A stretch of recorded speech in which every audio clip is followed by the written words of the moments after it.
കർത്താവായ യേശു താൻ ക്രൂശിക്കപ്പെട്ടപ്പോൾ രണ്ട് കള്ളന്മാർ ആദ്യം അവനെ ദുഷിച്ചു. എന്നാൽ ഒരു കള്ളൻ, അത് ഇടത്തെ വശത്തെ കള്ളനോ വലതുവശത്തെ കള്ളനോ എന്ന് പറയുന്നില്ല, ഒരു കള്ളൻ കർത്താവായ യേശു പഠിപ്പിച്ചൊരു കാര്യങ്ങളെ ചിന്തിക്കുകയും എന്നാൽ കർത്താവിനോട് പറയുകയും ചെയ്യുന്നുണ്ട്, കർത്താവെ യേശു നീ രാജ്യത്വം പ്രാപിച്ച് മടങ്ങി വരുമ്പോൾ എന്നെയും ഓർക്കണമേ എന്ന് പറയുന്നുണ്ട്. അപ്പോൾ ഈ കള്ളൻ്റെ ചോദ്യം ഇതാണ്, നീ രാജ്യത്വം പ്രാപിച്ചു വരുമ്പോൾ തന്നെ ഓർക്കണമെന്നാണ്. കർത്താവ് യേശു അതിന് ഉത്തരം ഇപ്രകാരമാണ് പറയുന്നത്. യേശുവിൻ്റെ മറുപടി ഇങ്ങനെയാണ്, ആമേൻ എന്ന് പറയുമ്പം അതെ, ഞാൻ നിൻ്റെ അപേക്ഷ അനുവദിച്ചിരിക്കുന്നു. പിന്നെ പറയുന്നതാണ്, ഞാൻ ഇന്ന് നിന്നോട് പറയുന്നത് എന്നോട് കൂടെ പറുദീസയിലിരിക്കും എന്ന് പറയുന്നുണ്ട്. അപ്പോൾ ഇതിൻ്റെ ഒരു ശരിയായ ഒരു വ്യാഖ്യാനത്തെ നമ്മൾ എടുക്കേണ്ടതായിട്ടുണ്ട്. അപ്പോൾ നമുക്കറിയാം, ഈ ദൈവത്തിൻ്റെ രാജ്യം എന്ന് പറയുമ്പോൾ അതിന് രണ്ട് വശങ്ങളുണ്ട്. ഒന്ന് എന്ന് പറഞ്ഞു കഴിഞ്ഞാൽ ഒരു അദൃശ്യമായ വശം, അതായത് സ്വർഗീയമായ വശമുണ്ട്. അതേപോലെ തന്നെ അതിന് ഭൗമികമായ വശമുണ്ട്. അപ്പോൾ സ്വർഗീയമായ വശത്തിൽ നമ്മൾ വെളിപ്പാട് പുസ്തകം 21:2, എഫേസ്യർ 5:23-32, ലൂക്കോസ് 12:32, അതേപോലെ സങ്കീർത്തനം 45:14-15 ഒക്കെ പറയുന്ന അദൃശ്യമായ വശവും അതേപോലെ ദൃശ്യമായ വശത്തിൽ പുരാതന വീരന്മാരായ അബ്രഹാം, ഇസ്ഹാക്ക്, യാക്കോബ് മുതലായ പുരാതന വീരന്മാർ പ്രഭുക്കന്മാരായി ഭൂമിയെ ഭരിക്കുന്ന യേശു പഠിപ്പിച്ച പ്രാർത്ഥന, സ്വർഗസ്നായ പിതാവ് അങ്ങയുടെ രാജ്യം വരണമെന്ന് പറയുമ്പോൾ വരുന്ന ഭൗമികമായ വശത്തിൽ ഭരിക്കുന്നതായ പുരാതന വീരന്മാരുണ്ട്. എബ്രായർ 11:39-40, ഉൽപ്പത്തി 13:14, അങ്ങനെ ഒരുപാട് കാര്യങ്ങൾ വാക്യങ്ങളുണ്ട്. അപ്പോൾ കള്ളൻ്റെ അപേക്ഷ ഇതാണ്, നീ രാജ്യത്വം പ്രാപിച്ച് മടങ്ങി വരുമ്പോൾ എന്നെയും കൂടി ഓർക്കണമെന്നാണ് പറയുന്നത്. അപ്പോൾ ക്രൂശിക്കപ്പെട്ട ആ ദിവസത്തിലെ കാര്യമല്ല, ഭാവിയിലെ ഒരു കാര്യമാണ് കള്ളൻ കർത്താവിനോട് ആവശ്യപ്പെടുന്നത്. അപ്പോൾ കർത്താവ് മറുപടി പറയുന്നത് അങ്ങനെയാണ്, ഞാൻ നിന്നോട് പറയുന്നു, നീ എന്നോടുകൂടെ പറുദീസയിലിരിക്കും എന്ന് പറയുന്നുണ്ട്. അപ്പോൾ ഈ പറുദീസ എന്ന് പറയുന്നതിന് പറുദീസ എന്ന് പറയുമ്പോൾ തോട്ടം എന്നർത്ഥം വരുന്ന ഈ പറുദീസായിൽ 3 അർത്ഥങ്ങളുണ്ട് പറുദീസായിക്ക്. അതാണ് ബൈബിൾ പറഞ്ഞിരിക്കുന്ന 3 അർത്ഥങ്ങൾ നമുക്ക് നോക്കാം. ഒന്ന്, ദൈവത്തിൻ്റെ തോട്ടമായ ഏദനിലെ തോട്ടത്തിന് പറുദീസ എന്ന് പറഞ്ഞിരിക്കുന്നു. അതേപോലെ സ്വർഗത്തിലുള്ള ദൈവത്തിൻ്റെ വാസസ്ഥലത്തിനും പറുദീസ എന്ന് പറഞ്ഞിരിക്കുന്നു. അതേപോലെ തന്നെ ദൈവത്തിൻ്റെ രാജ്യം ഭൂമിയിൽ സ്ഥാപിച്ചു കഴിയുമ്പോൾ ആ ഭൂമിയിലുള്ള പറുദീസയ്ക്കും പറുദീസ എന്നാണ് പറഞ്ഞിരിക്കുന്നത്. ഇതിനെല്ലാം വാക്യങ്ങൾ ബൈബിളിലുണ്ട്. അപ്പോൾ നാം നോക്കുമ്പോൾ യേശു ഉദ്ദേശിച്ചിരിക്കുന്നത് ഏദൻ തോട്ടത്തെക്കുറിച്ചല്ല, ഏദൻ തോട്ടമാകുന്ന പറുദീസയല്ല. കാരണം കർത്താവ് യേശു വന്നപ്പോൾ അതിനും നൂറ്റാണ്ടുകൾക്ക് മുമ്പ് തന്നെ അത് തകർക്കപ്പെട്ട് കഴിഞ്ഞു. ആ ഏദനിൽ നിന്ന് പുറത്താക്കി അത് ഭൂമിയുടെ അധോഭാഗത്ത് അത് വിശ്രമിക്കുന്നു എന്ന് പറയുന്ന പ്രകാരം അത് ഇന്ന് അതില്ല. എന്നാൽ സ്വർഗത്തിലുള്ള ദൈവത്തിൻ്റെ വാസസ്ഥലമാണോ എന്ന് ചോദിച്ചു കഴിഞ്ഞാൽ സ്വർഗത്തിലേക്ക് കൊണ്ടുപോകുന്ന കാര്യവും അത്ര ആഴമായിട്ട് അറിയാമെന്ന് തോന്നുന്നില്ല. കാരണം എന്താണെന്ന് വെച്ച് കഴിഞ്ഞാൽ ഇവൻ യേശുവിൻ്റെ കൂടെ കൂടുതലായി സഹവസിച്ചിരുന്ന ആളുകൾക്ക് പോലും ആ സ്വർഗീയമായ കാര്യങ്ങളെക്കുറിച്ച് പറഞ്ഞപ്പോൾ അത്ര കാര്യങ്ങളെ വെളിപ്പെട്ടിട്ടില്ല. കാരണം യഹൂദന്മാരും എല്ലാം പ്രതീക്ഷിച്ച് വെച്ചിരുന്നത് ഭൂമിയിലുള്ളൊരു രാജ്യത്തെക്കുറിച്ച്, അല്ലെങ്കിൽ ഭൂമിയിലൊരു പറുദീസ വരും, യേശു ആ രാജ്യത്തെക്കുറിച്ച് തന്നോട് അടുത്തിരുന്ന ആളുകൾക്ക് മാത്രമാണ് ആത്മീയമായ കാര്യങ്ങളെ കൂടുതൽ കർത്താവായ യേശു വെളിപ്പെടുത്തി. ഒരിക്കലും കള്ളൻ അവർ സ്വർഗത്തിലേക്ക് കൊണ്ടുപോകണമേ എന്നാണ് അപേക്ഷിച്ചത് നമുക്കതിൽ നിന്നും വിവക്ഷിക്കാൻ പറ്റത്തില്ല. യേശു കള്ളൻ്റെ ചോദ്യത്തിന് ഉത്തരം പറയുന്നുണ്ട്, ഇന്ന് ഞാൻ നിന്നോട് പറയുന്നു, നീ എന്നോട് പറുദീസയിലിരിക്കുമെന്ന്. അപ്പോൾ ഇവിടെ നാം മനസ്സിലാക്കുന്ന കാര്യം, മൂന്നാമത് പറഞ്ഞിരിക്കുന്ന കാര്യമാണ് കർത്താവ് യേശു ഇവിടെ പറയുന്നത്. കാരണം ഭൂമിയിൽ സ്ഥാപിക്കുവാൻ പോകുന്ന പറുദീസയിൽ നീ എന്നോടുകൂടെ ഇരിക്കും എന്നാണ് പറഞ്ഞിരിക്കുന്നത്. ആ രാജ്യം വരുമ്പോൾ എല്ലാ സകല മാനവജാതികളും ഉയർത്തെഴുന്നേറ്റ് വരുമ്പോൾ അവർക്ക് ആ പറുദീസ ലഭിക്കും എന്നാണ് യേശു വിവക്ഷിച്ചിരിക്കുന്നത് നമുക്ക് മനസ്സിലാക്കാൻ സാധിക്കും.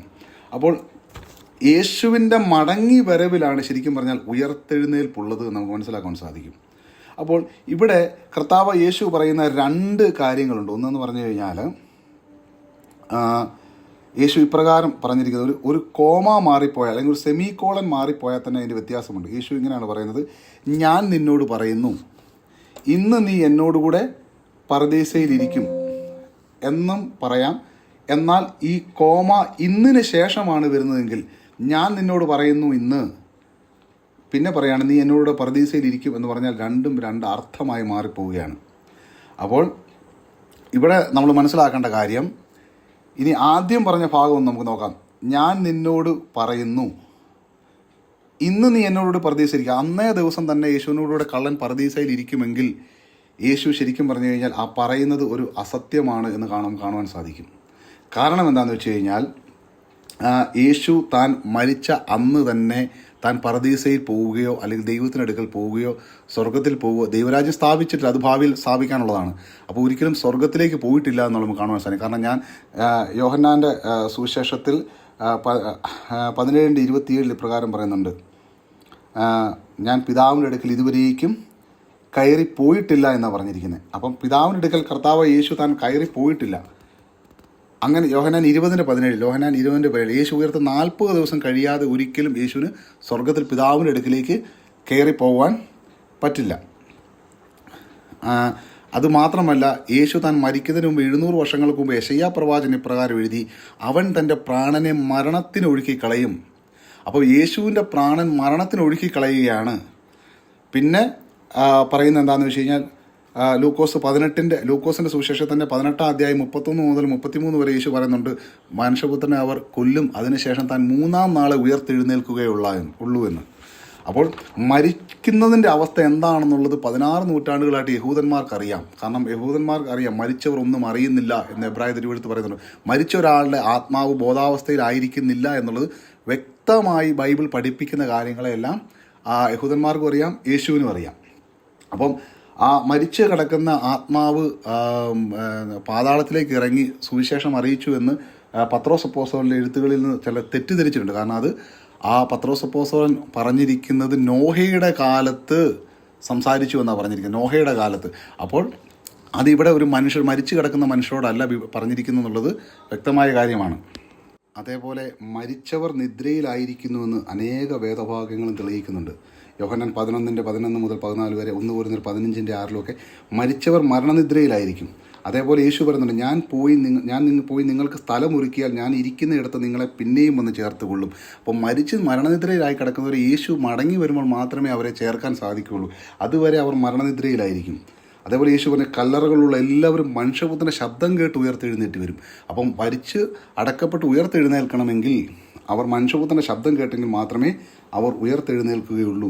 അപ്പോൾ ഒരിക്കലും ഈ കള്ളനെയും കൊണ്ട് കർത്താവായ യേശു സ്വർഗത്തിൽ കയറി എന്ന് നമുക്കൊരിക്കലും ഈ വാക്യം കൊണ്ട് അത് തെളിയുന്നില്ല എന്ന് നമുക്ക് മനസ്സിലാക്കാൻ സാധിക്കും.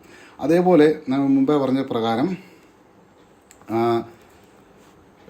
മരിച്ചവർ ആദ്യജാതനായി കർത്താവായ യേശുവാണ് ഉയർക്കേണ്ടത്. മരിച്ചവരിൽ ആദ്യജാതനായി കർത്താവായ യേശു ഉയർക്കണം. അപ്പോൾ യേശുവിനോടൊപ്പം തന്നെ കള്ളനും സ്വർഗത്തിൽ പോകാനായിട്ട് ഒരു ചാൻസുമില്ല. യേശു ഉയർത്തെഴുന്നേറ്റ് തൻ്റെ രക്തത്തിൻ്റെ ആ പിതാവിൻ്റെ സന്നിധി ആ രക്തത്തെ സമർപ്പിച്ച് എന്ത് ചെയ്യണം, ആ പിതാവ് അത് അംഗീകരിച്ച് കഴിയുമ്പോൾ പരിശുദ്ധാത്മാവിന് 50-ാം നാളിൽ അയക്കണം.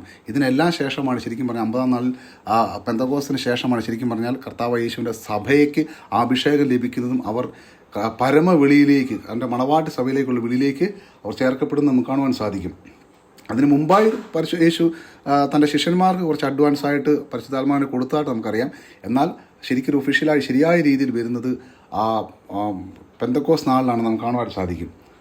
അപ്പോൾ ഇവിടെ ഈ പറഞ്ഞിരിക്കുന്ന വ്യത്യാസം ഞാൻ മുമ്പേ പറഞ്ഞു, ഞാൻ നിന്നോട് പറയുന്നു അത് സെമിക്കോളം കഴിഞ്ഞിട്ട് ഇന്ന് നീ എന്നോടുകൂടെ പറുദീസയിലിരിക്കും എന്ന് പറയുന്നതും ഞാൻ നിന്നോട് പറയുന്നു ഇന്ന് നീ എന്നോടുകൂടെ പറുദീസയിലിരിക്കും എന്ന് പറയുമ്പോൾ വലിയ വ്യത്യാസം ഉണ്ട്.